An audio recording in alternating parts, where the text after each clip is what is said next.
Lord's Supper is so important to the church. It is a celebration of who we are in Jesus. It is an intimate, joyous, wonderful moment. It's a time to reflect quietly, but also a time to praise God. It is the promise of God's commitment to us and the transformation of our lives in Him. In communion, we speak the words that Jesus spoke, and often we take these as a mixture from the Gospels and from 1 Corinthians. The words of Jesus are powerful because they tell us what we are receiving. These are the words Jesus used when He instituted this new meal that we were to celebrate, when He gave it to His disciples. The bread and wine that we receive in communion are just ordinary bread and wine. If we were to receive them at any other time, they would just be bread and wine. They're not made to a special recipe. But the words of Jesus tell us that when we receive the bread and when we take the cup, we are receiving Jesus' body and blood. We are receiving and participating in Jesus. Other than the words of Jesus, the Bible doesn't give us very specific instructions about how we need to celebrate communion. It doesn't tell us how often we need to celebrate it.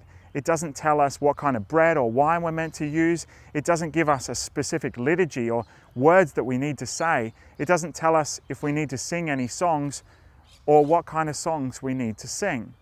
Today, many churches use fortified wine and communion wafers when they celebrate communion, but that's just because fortified wine and communion wafers keep really well without refrigeration.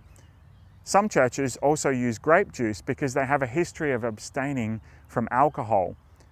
But these are just church traditions. We don't have to keep doing them just because that's the way the church has always done it. What would be more faithful is if we look at the scriptures and think about our church community and what would be the best practice for us. How we can be most faithful to Jesus in our community today. I wonder what Holy Communion would look like in our church community if we were to completely reimagine how we celebrate it. I mean, if we could wipe the slate clean and rebuild this thing from the ground up, what would it look like? What would you include? What kind of bread and wine would you use? How often would you celebrate communion? Would you break bread in homes?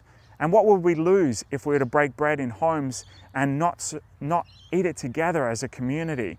What kind of music would you use? How would we be telling the story, and what would we want to teach our children?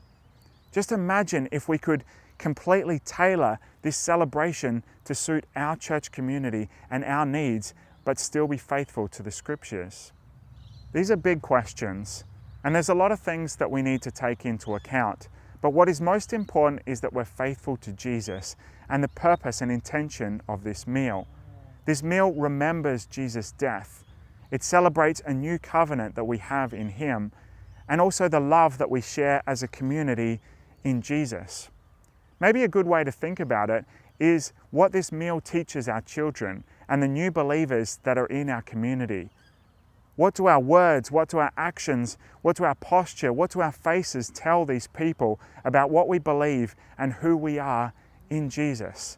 I know these are really big questions, and sometimes it's hard to rethink things that we've known for so long.